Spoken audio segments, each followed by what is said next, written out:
Welcome in to another edition of Cronkite Sports Live. I'm Ethan Ryder alongside Sammy Miller at the desk. And while ASU football season ended in late December after the Las Vegas Bowl, the offseason is already heating up. We got some breaking news out of the Sun Devil football camp. What do we know?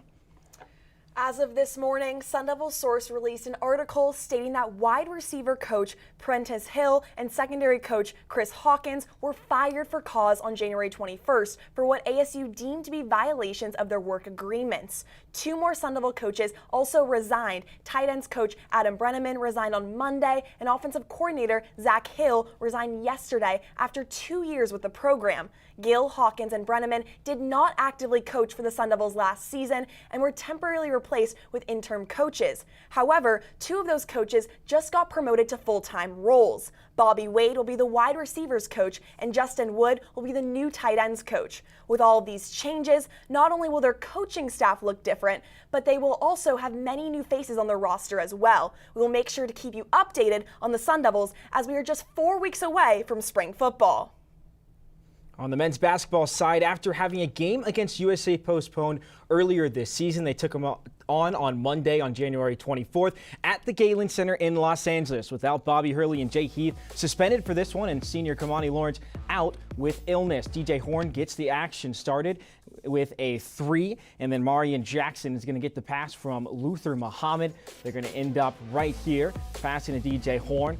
We'll kick it off from the start again from the three, and ASU were cooking early in this one. Marion Jackson, as I just talked about, is coming back down the floor. He's been struggling on offense, but he gets his pass from Luther Muhammad. A nice cut, lays it in over the tall defender on that one. Drew Peterson is going to take this now from USC. Drives inside, collapses the defense, and kicks it out to Reese Dixon Waters, and that one goes home. And from here on out, it was all USC. They started hitting almost every shot. Boogie Ellis, transfer from Memphis, passes it out to Isaiah Mobley from deep, and he shows off his range to tie the game at 22 apiece. Boogie Ellis now once again getting on the creative side, this time to Kobe Johnson, who's good from range. Jemiah Neal to DJ Horn. Step back three over Mobley, and that one's a bucket. That was basically all good that ASU saw. Peterson this time collapses the defense again. They try to go for his pass, and he dunks it home himself. And this from Luther Muhammad at the end of the game, down big, ends up being able to convert the and one, but ASU is going to fall short in this one, 78-56. They fall 6-11 on the season. USC up to 17-2. ASU women's basketball also struggled in their last game against Utah, losing 72-63. Head coach Charlie Turner-Thorne expressed her frustration with her team's inconsistencies thus far. This was a kind of a step backwards and a little bit of a wake-up call that no, really, you really have to do this. This really will help you win every game. And I think that's the big takeaway. No, every game, defend for 40 minutes. Offense is going to come and go. So. In any sport, it's always important to set the tone early, and in basketball, it's no different. For the Sun Devils, they have struggled to put a solid first quarter together, leading them to have to dig themselves out of huge deficits like they did in their last game against Utah, being down 21-4 after the first 10 minutes of play. Their offense needs to be jump-started with better ball and player movement, which will produce higher percentage shots. These younger players like Jaden Simmons and Maggie Besslink need to see the ball go through the hoop early on, building confidence offensively, leading to a more energized effort on the defensive end of the floor. The Sun Devils will need to shift their focus to their tough matchup against the reigning national champions, the Stanford Cardinal. Our women's basketball reporter Kevin Malater has more on the number 2 team in the nation. In 3 overall, Stanford will be coming into this contest with the third highest scoring offense in the Pac-12 at 74.2 points per game, and they've only gotten better since entering Pac-12 play. The defending national champions are scoring more than 80 points per game while shooting the ball more efficiently. Their 48% mark from the field places them atop the Conference of Champions through 5 games. And the Cardinal offense is littered with talented players who each make up a specific part in a well-oiled Stanford machine. That machine is led by 4 upperclassmen who all average double figures. Sophomore Cameron Brink and junior Haley Jones form a talented inside-outside duo down the Stanford spine. Brink in particular has found a home inside the paint for the perennial power, dominating within the restricted area. Further away from the basket, you can find sharpshooters Alexi Hall and Hannah Jump. That's the two wings, both average over 41% from beyond the arc in mostly catch-and-shoot scenarios. This often has been a common theme among legendary head coach Tara Vanderveer's teams, as the offense is never likely to go through any one individual player. And as the Cardinals seem to be a shoo-in to repeat as Pac-12 champions and can potentially go back-to-back on the national stage this April, it's hard to find a weakness. But if you're looking for one, it comes with taking care of the basketball. Stanford sits around 15 turnovers per game, boding well for a tenacious CTT defense, especially considering the Sun Devils have forced an average of 17 turnovers per game since coming back from their COVID-enforced hiatus. Going to Palo Alto on a Friday night won't be easy for ASU women's basketball, but if the Sun Devils are able to force Stanford to make mistakes at Maples Pavilion, opportunity for a marquee win isn't beyond doubt. The women's basketball team isn't the only one facing a tough competitor tonight. ASU men's hockey is taking on the #1 team in the country, Minnesota State. Our reporters Matt Venezia and Ethan Tuttle are in Minnesota, ready to update us before puck drop. Guys, I'm here outside Mayo Clinic Health System Event Center as we're just a few hours away from dropping the puck on the biggest series of the season for Arizona State men's hockey, as ASU is getting ready to take on the #1 ranked Minnesota State Mavericks here in Mankato, Minnesota. ASU has a great opportunity here ahead of them this weekend, and when asked about it, head coach Greg Powers said his team is aware of the outside noise, but they're just trying to focus on what they can control here in Mankato. Coach Powers went on to say that his team is well rested. They have not played in 2 weeks, and the Sun Devils are more than ready to go for what's to come here in Mankato. The Sun Devils, when we talked to Coach Powers, he said that his team, if they get one win, can certainly get into the top 16 when it comes to the pairwise rankings, but Coach Powers even went on to say that 2 wins can certainly jump his team as many as 10 spots in the polls. But on the other side, with 2 losses here in Mankato, the Sun Devils are essentially out of the NCAA tournament conversation, so a lot is about to go down here later this weekend. On the other side, Minnesota State is 23-5, including 13 wins here at this building behind me, so no doubt the Sun Devils are going to have their hands full. For more on ASU's road chances here this weekend, here's Ethan Tuttle. Thanks, Matt. I'm here at the Mayo Clinic Health Systems Event Center in Mankato, Minnesota, as the Sun Devils are on the ice getting ready to take on Minnesota State later this afternoon. So far for Arizona State, it's been a little bit of a lackluster performance so far this year on the road, as they're just 5-8 when they're not at Oceanside. However, recently they took a trip out east to play Boston, RIT, and Northeastern. That Northeastern game was added in, and they took down the #9 Huskies. Now they're looking to build off that momentum here in Minnesota.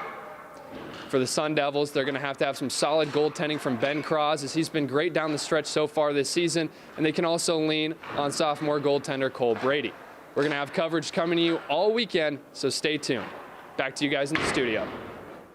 Thanks, Matt and Ethan. Only one of those 5 road wins that Ethan just mentioned has come against a ranked opponent, but the team is on a 5-game winning streak when it comes to playing ranked opposition, whether home or away. They will hope to keep that streak rolling. Zeke Jones and the ASU wrestling squad didn't have a streak of their own heading into this past week, but they started conference play looking to improve from a lackluster start to the season. Jonah Krell joins us to tell us how they did and what their upcoming Pac-12 gauntlet looks like in the latest edition of Impact. This past week, ASU Wrestling got back on track, winning their 2 opening Pac-12 duels. Cal Poly was ASU's first big Pac-12 challenge on their schedule this past Monday, but it only gets harder from here. The Sun Devils face Oregon State this Sunday, with the Beavers featuring 6 top 25 wrestlers. Number 16 Hunter Willits was just named Pac-12 Wrestler of the Week after 2 victories against Wyoming and Colorado. Gary Traub is possibly the biggest test so far this season for heavyweight Colton Schultz, in what will be a top 10 matchup, while number 13 Devon Turner will also be a tough out for Mikhail McGee, who has 5 technical falls this season. Following Oregon State, the Sun Devils have another threat in Stanford. At 141, redshirt junior Real Woods is a former Pac-12 champion. Woods is undefeated so far this season, having beaten 3 top 25 wrestlers. He possibly has a matchup against number 19 Jesse Vasquez for the Sun Devils coming up.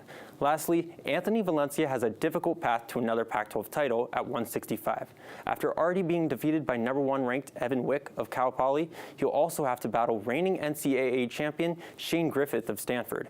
With ASU having won 4 Pac-12 titles in the last 5 years, it won't get any easier with the competition set to come their way soon. Back to you guys at the desk. Thanks, Jonah. It's certainly a tough task ahead, but they're off to a good start without a loss in Pac-12 play as a team. Arizona State track and field are still starting its season and had its second indoor meet last weekend at the New Mexico MLK Junior Invite. While not everyone participated, the team has tons of talent across the board. WCSN's Henry Domini has more on who is expected to be ASU's top performers. To start off the indoor track and field season, the Sun Devils were ranked 17th overall in the latest U.S. Track and Field and Cross Country Coaches Association poll. They were also ranked first in the West Regional ranking ahead of Boise State.